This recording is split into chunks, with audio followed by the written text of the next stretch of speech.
क्या है आध्यात्म? दर्शन, चिंतन धारा, विद्या या संस्कृति की परंपरागत विरासत। आध्यात्म दर्शन यानी जीवन का शाश्वत सत्य। मानव जीवन से जुड़े शाश्वत सत्यों को जानिए और समझिए उपासक डॉक्टर सोहन राज तातेड़ से हमारे खास कार्यक्रम आत्मविज्ञान में। आत्मविज्ञान यानी सही दृष्टि, सही सोच। भाई और बहनों, मातृशक्ति को नमन। स्टूडियो में आपका हार्दिक स्वागत है, अभिनंदन है, सत्कार है। आत्मविज्ञान साइंस ऑफ द सोल कार्यक्रम के अंतर्गत हम आपको प्रतिदिन नए नए एपिसोड्स के माध्यम से आपको अच्छा ज्ञान देते हैं, आपको आत्मज्ञान देते हैं, आपको सही दृष्टि देते हैं। ये दृष्टि विज्ञान है। आपको जब सही दृष्टि दे दी जाती है तो आपकी सही सृष्टि बन जाती है। कहा भी गया है कि दिशा बदल दो, दशा बदल जाएगी। नजर बदल दो, नजरिया बदल जाएगा। दृष्टि बदल दो, सृष्टि बदल जाएगी। तो हम वो दृष्टि बदलने का कार्य करते हैं। ना कोई जादू है, ना कोई टोना है, ना कोई जो है किसी तरह की हमारे पास में जंतर है, ना कोई मंत्र है। केवल दृष्टि विज्ञान है। उसके माध्यम से हम आपको अच्छा इंसान बनाते हैं और उसके सपोर्टिंग अच्छे अच्छे एपिसोड्स हम आपको बताते हैं ताकि कि आपको जो है सेल्फ रियलाइजेशन हो जावे, आत्मविज्ञान आपको प्राप्त हो जावे, सनातन सत्य मालूम पड़ जावे, कुदरत का कानून मालूम पड़ जावे। कुदरत का दूसरी रचना और कुदरत का कानून हम आपको देना चाहते हैं। तो आज का हमारा बहुत ही सुंदर व्यवहार जगत का विषय है कि प्रशंसा नहीं प्रस्तुति करो। दो शब्द है, एक तो प्रशंसा और एक प्रस्तुति। किसी व्यक्ति की प्रशंसा करना, किसी व्यक्ति का सम्मान करना, किसी व्यक्ति को प्रोत्साहन करना अच्छा है, क्योंकि यह कहा गया है कि एक अदना से अदना व्यक्ति पर कोई भी सक्षम व्यक्ति उसकी पीठ थपाते और उसके ऊपर ध्यान दे दे तो व्यक्ति बहुत बड़ा बन सकता है। हमारे जो समाज के अंदर, हमारे सोशल के ऊपर जो है आजकल जितने भी सम्मान रखे गए हैं, ये सम्मान दिए जाते हैं, ये इस बात का सूचक है कि उन सम्मान को देने से व्यक्ति जो है वह प्रोत्साहित होता है और भी अच्छे अच्छे कार्य करता है। हमारे समाज में 3 तरह की सेवा होती है। एक तो तन की सेवा, एक मन की सेवा और एक धन की सेवा होती है। जो तन की सेवा कब होती, किसी के पास में पैसा नहीं होता है तो वह शारीरिक रूप से अपने चाहे हुए स्थान पर एनजीओ के अंदर किसी संस्था में उपस्थित होकर के 4-6 घंटे 8 घंटे सेवा देता है तो वह तन की सेवा कहलाती है। बहुत बड़ी सेवा होती है, प्रतिदिन देता है। उससे जो संस्था का विकास होता है और संस्था को जो व्यक्ति एक्सपीरियंस्ड व्यक्ति हाईली पेड रखने होते हैं उसकी जगह वह व्यक्ति अपनी सेवा दे देता है। और दूसरी होती है धन की सेवा। बहुत से ऐसे कुबेरपति होते हैं जो कि धन कमाते रहते हैं, उनके पास टाइम की शॉर्टेज होती है तो वो धन दे करके अपनी समाज को सेवा कर देते हैं। उनकी आवश्यकता है क्योंकि हर एक धन नहीं दे सकता। कुबेरपति ही अपने जो कमाए हुए पैसे से कुछ धन दे सकता है। अब तीसरे तरह के व्यक्ति होते हैं वो मन की सेवा। देखिए, मन की सेवा क्या होती है? प्रोत्साहित करना। समाज के अंदर जो लोग अच्छा काम कर रहे हैं उनकी वाहवाही करना, उनकी प्रशंसा करना, उनको सम्मानित करना और उनके कार्यों की भूरी भूरी जो है प्रमोद भावना करने से भी हमारा समाज बढ़ता है। क्योंकि समाज के अंदर वो बेचारा निस्वार्थ रूप से सेवा देता है। आप उसकी निंदा करते हो, उसकी बात को काटते हैं, आप कटुता करते हो, उसकी इंसल्ट करते हो, उसका तिरस्कार करते हो तो व्यक्ति सामने क्यों आएगा? वो देखेगा समाज को मेरी जरूरत ही नहीं है तो मैं मेरे स्वयं का कार्य करूं। मैं तो जो है सेवा की भावना से जो है प्रभावित होकर के समाज सेवा के लिए आगे आया था और लोग जो है इसको अदरवाइज ले रहे हैं, दूसरे रूप में ले। ऐसे लोग फिर अच्छे अच्छे कार्य करने वाले लोग समाज से कट जाते हैं और समाजी कंटक इकट्ठे हो जाते हैं तो समाज हमारा गलत दिशा में, भ्रष्टाचार के अंदर और जो है वह जो है एक कहना चाहिए प्रलोभन का अड्डा बन जाता है। तो भाई और बहनों, ये मन की सेवा है, ये प्रशंसा है जो आज हमारा विषय है कि प्रशंसा नहीं प्रस्तुति करो।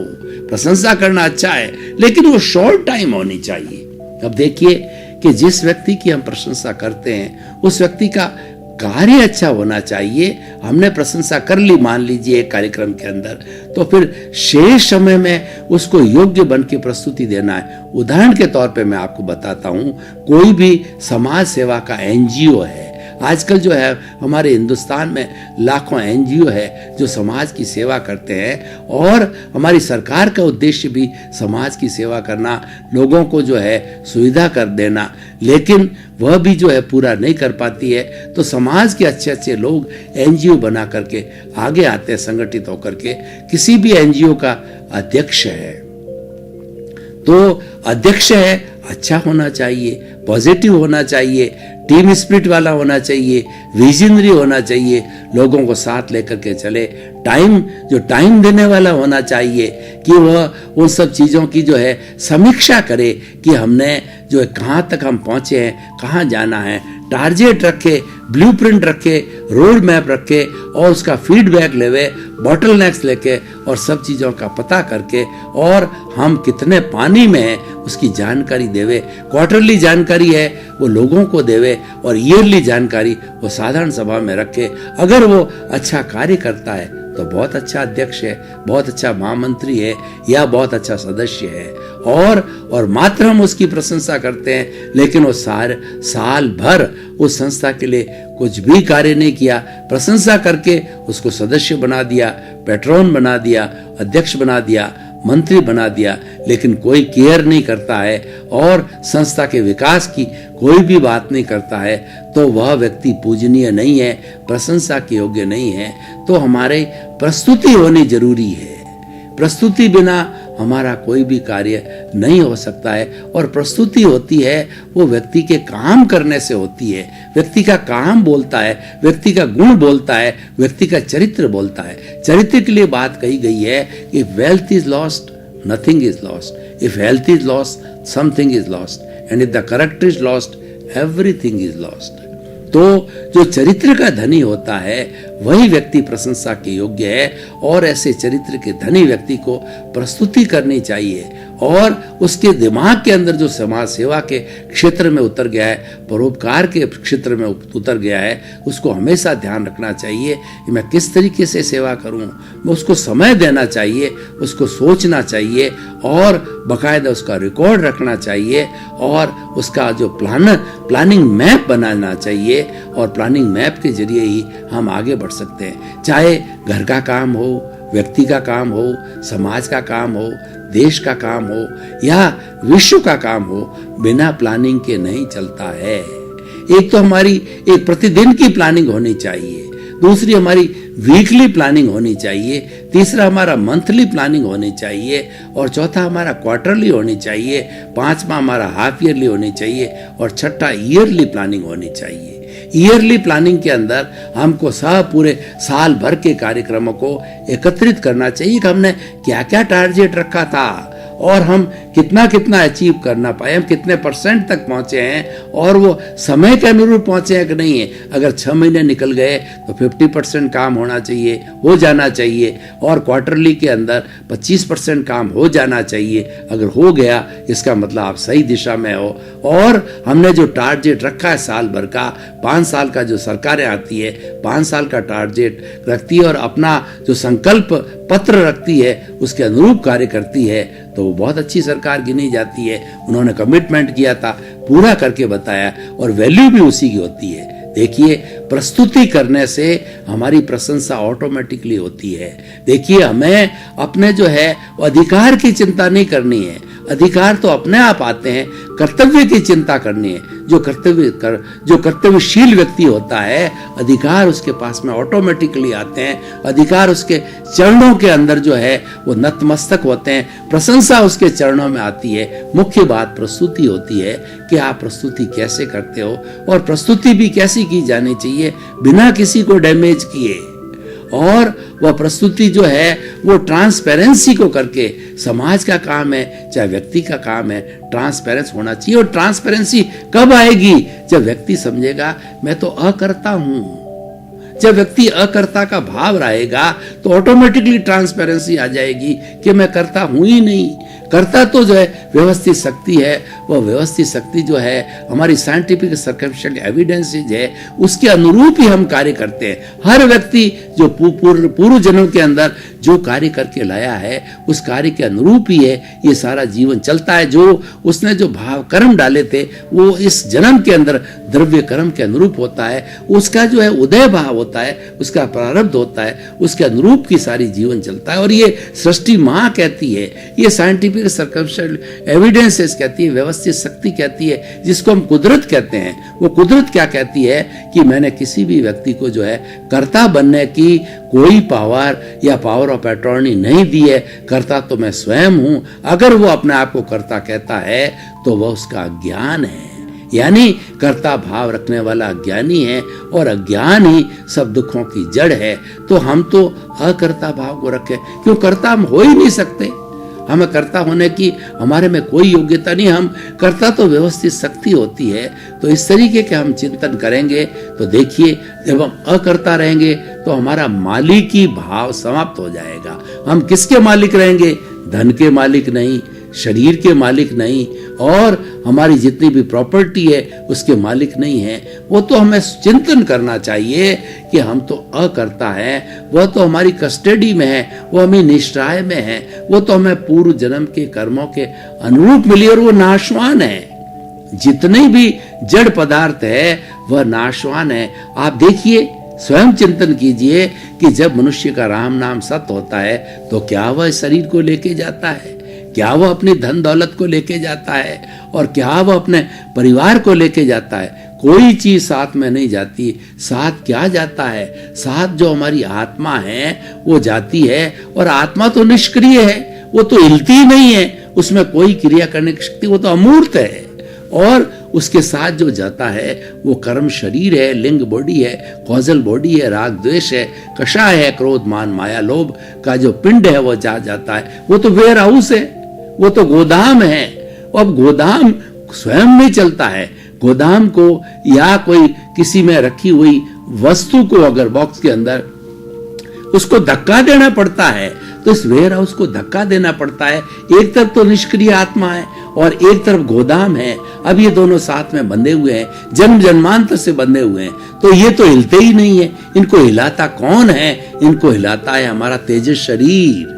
वो धक्का देता है, वो इनर्शिया देता है। जो लोग साइंस पढ़े हुए हैं वो मोमेंटम और द इनर्शिया को समझते हैं। जब धक्का दिया जाता है तो इनर्शिया, बॉल को धक्का देते हैं तो बॉल स्पीड में आती है। गोली को जब धक्का देती है, मोमेंट ऑफ इनर्शिया बनाया जाता है, तो वो गोली जो है पिस्तौल में से निकलती है और वो वस्तु जो है वहां से चलती है, वो गेंद वहां से चलती है। किस स्पीड से जो है हम इनर्शिया देते हैं, तो ये अंतराल गति कहते हैं। यानी हमारी आत्मा बॉन्डेड, आत्मा बॉन्डेड के साथ में क्या है? हमारा कर्म शरीर है, और उसको धक्का देने वाला हमारा तेजस शरीर है, जो कि अवचेतन मन कहलाता है। और वो सबसे बड़ी फैक्ट्री है, विश्व की सबसे बड़ी फैक्ट्री है, वो तेजस शरीर है। वह कर्ण वीर्य है, और वही शरीर को जीवन भर ताकत देता है, मन वचन काया की एक्टिविटी को। ये तीनों साथ जाकर के अंतराल गति के माध्यम से नर गति, तिरंज गति, मनुष्य गति, देव गति के अंदर जैसा उस प्राणी का आयुष्य कर्म बंद किया होता है, उसमें जाके वो जन्म लेती है और वो अपना भोग करती है अपने कर्मों का। तो भाई और बहनों, हम कह रहे थे प्रशंसा नहीं, प्रस्तुति करो। हम प्रस्तुति अकर्ता भाव रह करके, अमालिकी भाव से जितना काम करेंगे वो प्रस्तुति बहुत अच्छी होगी। और हमने कर्ता भाव बनाया तो राग द्वेष आ गया। ये मकान मेरा है, इस मकान का मालिक मैं हूं, इसको मैंने जो है खड़ा किया है, बिजनेस मैंने किया है, बच्चों को मैंने पाला पोसा है, मैं किसी का पिता हूं, मैं किसी का पुत्र हूं, मैं किसी का हस्बैंड हूं, और मैं धनपति हूं, मैं कुबेरपति हूं, मैं लेखक हूं, मैं राजा हूं, मैं महाराजा हूं, और मैं जो है भारत का प्रधानमंत्री हूं, मैं भारत का राष्ट्रपति हूं, और मैं इतना बड़ा लेखक, इतना बड़ा व्यक्ति हूं। ये सब जो है उपाधियां हैं, ये कर्तापन है। और ये कर्तापन आने से हमारा काम व्यवस्थित नहीं होता है, प्रस्तुति सही नहीं होती है, क्योंकि इसके साथ में राग द्वेष जुड़ गया। और जहां पर राग द्वेष का वेल्डिंग पड़ गया वही अज्ञान है। हमें उस वेल्डिंग को काटना है, यानी हमें अकर्ता भाव में आना है, हमें मालिकीपन को छोड़ना है जितना। और हम कर्ता बन भी नहीं सकते, हम बनते हैं वही अज्ञान है तो हम क्यों बने?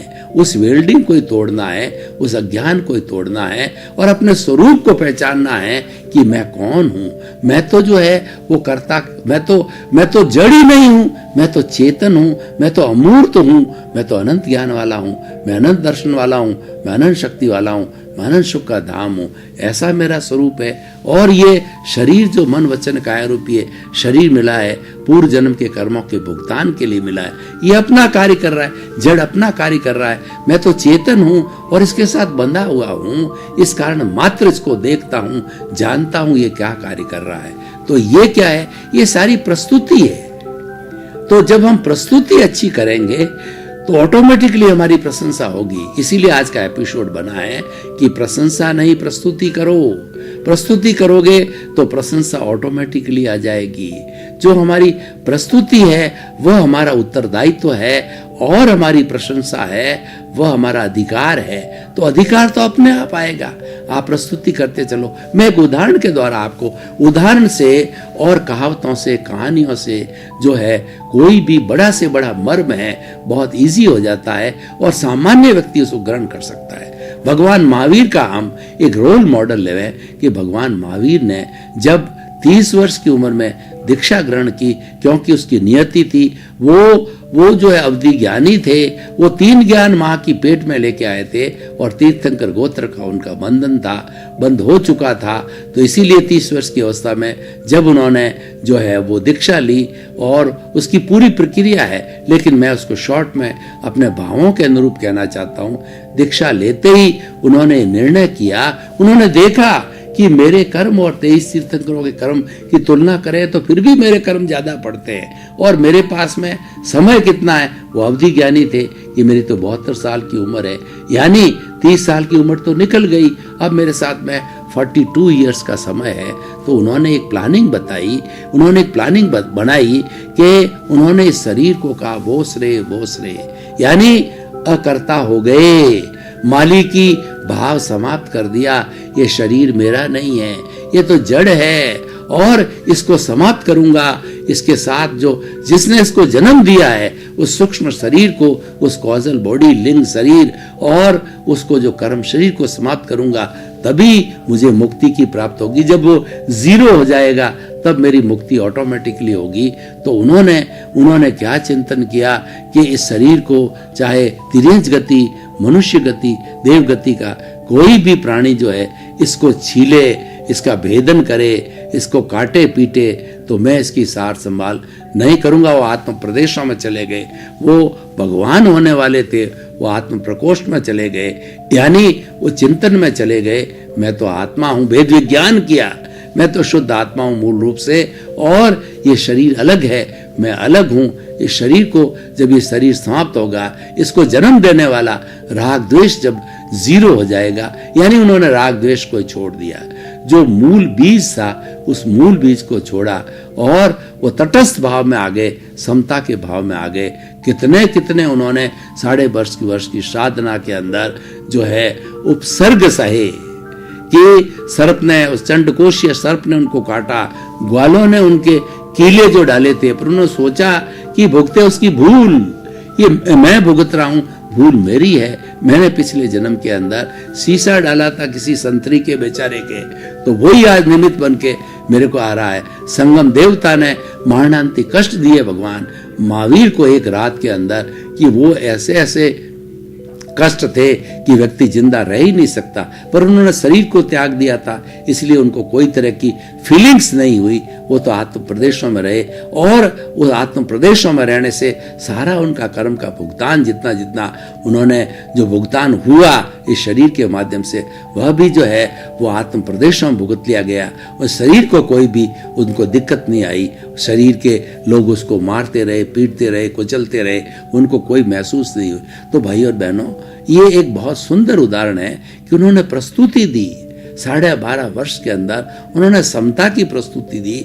उन्होंने शरीर का जो है भान छोड़ दिया, मैं अलग, शरीर अलग, भेद विज्ञान किया। शरीर जड़ है, मैं तो आत्मा हूं, मैं तो जो है शाश्वत हूं, मैं तो सच्चिदानंद हूं। सत का मतलब अविनाशी हूं मैं, चित्त का मतलब जो है मैं ज्ञान दर्शन वाला हूं, और आनंद मेरा लक्षण है। ये चिंतन करते रहे, शरीर अलग मैं अलग, ये प्रेक्षा करते रहे, अनुप्रेक्षा करते रहे, तो क्या हुआ कि वो केवल ज्ञान प्राप्त हो गया उनको।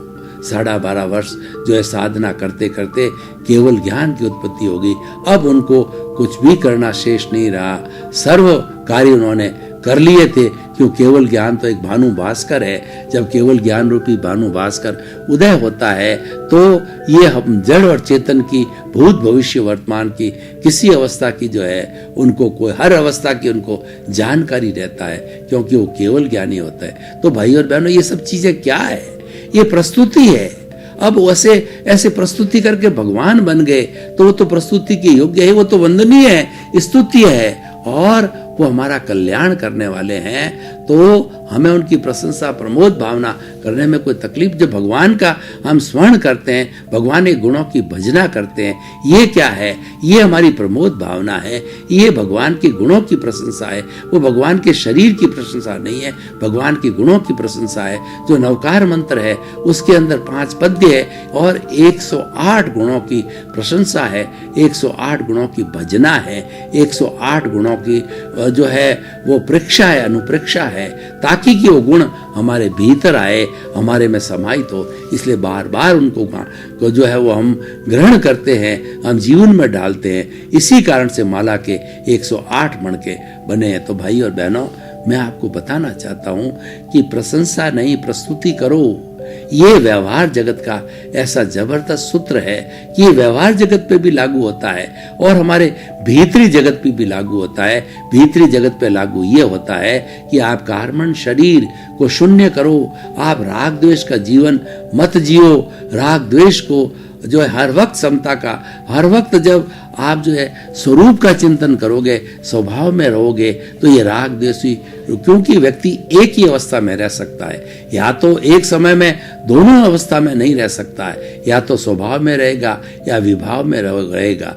आपने जब लक्ष्य बना दिया है, आपने प्रस्तुति चालू कर दी, मुझे तो स्वभाव में ही रहना है, यानी आत्मरमण करना है, आत्मा के स्वभाव में रहना है, तो आप विभाव से अलग हट जाओगे। और जब आप स्वभाव में रहने लग जाओगे तो आपकी सुंदर प्रस्तुति हो जाएगी, तो आपकी प्रशंसा ऑटोमेटिकली होगी। आपको उसके लिए सोचने की जरूरत नहीं है। आपने कर्तव्य का निर्वाह किया है तो आपको अधिकार तो ऑटोमेटिकली मिलेंगे, उसके लिए मांगने की कोई जरूरत नहीं होती है। तो अधिकार तो कौन मांगता है? जो कि कर्तव्य नहीं निभाना चाहता है, तभी वो मांग करता है। बार बार पद और प्रतिष्ठा कोई चाहता है, इसका मतलब ये हुआ कि वह काम नहीं करना चाहता, सिर्फ पद और प्रतिष्ठा चाहता है। जो काम करने वाले लोग हैं वो कभी भी पद और प्रतिष्ठा नहीं चाहते हैं। उनको तो समाज मनाव नीति से जो है वो पद के ऊपर बिठाते हैं, अध्यक्ष के रूप में, मंत्री के रूप में, क्योंकि वो प्रस्तुति करते हैं, काम करते हैं। प्रस्तुति के पीछे ही उसकी प्रशंसा होती है और उसके गुणों की जो है वो जो है भूरी भूरी जो अनुमोदना होती है और उसके साथ साथ के अंदर प्रमोद भावना होती। तो भाई और बहनों, बहुत ही सुंदर विषय है कि हम जो है अपने जीवन के अंदर कर्तव्यों को ध्यान रखें, हम प्रस्तुति का ध्यान रखें और हम जो है प्रशंसा के लिए ज्यादा चिंता न करें और ज्यादा प्रशंसा के अकाउंट में नहीं जाना। लोग आप कार्य करोगे तो ऑटोमेटिकली होती रहेगी, आपको सिर्फ ध्यान नहीं देना है, आपकी सारी कंसंट्रेशन है वो प्रस्तुति की तरफ होनी चाहिए। तो भाई और बहनों, अब मैं निष्कर्ष की भाषा में बात करूं या इस एपिसोड को जो है हम पूरे जो है वो लोगों के सामने जो है वो उसको ओपन करें, तो और हम जानना चाहें कि इस विषय से जो है व्यक्ति को क्या लाभ होगा, समाज को क्या लाभ होगा, देश को क्या लाभ होगा और विश्व को क्या लाभ होगा, तो हम बताना चाहते हैं कि अगर ये सूत्र प्रशंसा नहीं प्रस्तुति करो हर कोई व्यक्ति धारण करे तो वो कभी भी जो है अपने अधिकार को नहीं जताएगा, वह तो अपने कर्तव्य का काम करता रहेगा। इससे इस सूत्र से सबसे बड़ी शिक्षा, सबसे बड़ा लाभ यह होगा कि इस सूत्र का पालन करने वाला व्यक्ति सिर्फ कार्य में विश्वास करेगा और प्रशंसा में विश्वास नहीं करेगा। प्रशंसा में, केवल प्रशंसा में वो लोग विश्वास करते हैं जो कार्य नहीं करना चाहते हैं, मात्र प्रशंसा चाहते हैं, और जो लोग कार्य करना चाहते हैं, प्रस्तुति देते हैं, वो प्रशंसा करना के लिए कोई ज़्यादा इच्छुक नहीं होते हैं। करते हैं तो वो समाज का दायित्व है, समाज करता है, पर उनकी इच्छा नहीं रहती है। तो भाई और बहनों, ये बहुत ही सुंदर एपिसोड है, ये व्यवहार जगत का है, और व्यवहार जगत से ही हमारा निश्चय जगत बनता है। व्यवहार शुद्धि बिना निश्चय शुद्धि हरगिज नहीं होती। कैसे नहीं होती है? उदाहरण के तौर पे देखिए कि हमारा लक्ष्य मुक्ति का है, और हम मुक्ति को जा सकते हैं। हमारे बहुत थोड़े कर्म, बहुत लेना देना भुगतान कम बाकी रहता है, तो पहले उस भुगतान को पूरा करना पड़ेगा, और इसी कारण ये शरीर मिलता है। इस शरीर का काम है कि जो बचा हुआ भुगतान है, जैसे कि बैंक के अंदर डेबिट और क्रेडिट होती है। अगर बैंक से आपने जो 10,000 रुपये लोन पे लिए, तो ये आपके नाम डेबिट हो गया, तो वापस धीरे धीरे जो आप किस्त रूप में 2-2 हजार और 1,000 रुपये जमा करा के और वो क्रेडिट करते रहेंगे, वो डेबिट से क्रेडिट कटेगी, तब वो हमारा शून्य हो जाएगा। इसका मतलब जो हिसाब हमारी इस आत्मा में कॉजल बॉडी के अंदर जमा हुआ है, स्टोर हुआ है, और जब उसका उदय आएगा, जब हम उसको भुगतान करते रहेंगे, भुगतान का अर्थ होता निर्जरा हो गया, उसकी निर्जरा होती निर्जरण होता रहेगा। तो निर्जर होते होते, जैसे कि आपने, मैं एक उदाहरण देना चाहता हूँ कि आपने जो है मधुमक्खियों का छत्ता देखा होगा, तो मधुमक्खियाँ पहले ला करके, और वो जो है परागकण और अच्छा रस ला करके, अलग अलग फूलों से रस ला करके और उसके ऊपर इकट्ठा करती रहती है, और वो पकता रहता है, और जब पूरा पक जाता है उसमें से शहद टपकती रहती है, और शहद टपकते टपकते वो जितना भी जो है घोंसला टाइप जो बनाया होता है, जो ही वह नष्ट हो जाता है, समाप्त हो जाता है, तो वह जो है जीरो होने की स्थिति। ठीक उसी तरह से हमारा कारण शरीर, जैसे कि जो हमारी शहद अलग होती है, इसको हम निर्जरा कहते हैं, ये आंशिक निर्जरा कहलाती है, और जब पूर्ण निर्जरा हो जाती है, यानी वो सारा जो छत्ता है, वो छत्ता जो है पूरा सूख जाता है। भाई और बहनों, आपका बहुत बहुत धन्यवाद। आप हमारा आत्मविज्ञान कार्यक्रम बराबर देख रहे हो, और हमको जो इसका फीडबैक मिल रहा है, और हमको लगता है कि जब कार्यक्रम चलता है तो आप एकाग्र दृष्टि से इसको देखते हो, इसका मतलब आपको इसमें रस आता है। और जब श्रोता और वक्ता के बीच के अंदर ये रस पैदा होता है, तारतम्य तादात्म्य पैदा होता है, तो दोनों को आनंद की अनुभूति होती है। और सत्संग में तो हमेशा आनंद होती है, सत्संग हमेशा आनंद देती है। सत्संग का अर्थ भी होता है कि अच्छे इंसान की संगति करना। तो भाई और बहनों, हमारा उद्देश्य है सर्वे भवन्तु सुखिनः सर्वे भवन्तु निरामया। लोक के सब जीवों को सुख मिले, शांति मिले, आनंद मिले, और लोक कल्याण हो, जय जगत हो, जगत के लोगों का कल्याण हो। इसी क्रम में आपके प्रति मंगल भावना। आत्मविज्ञान में आत्मविज्ञान यानी सही दृष्टि, सही सोच।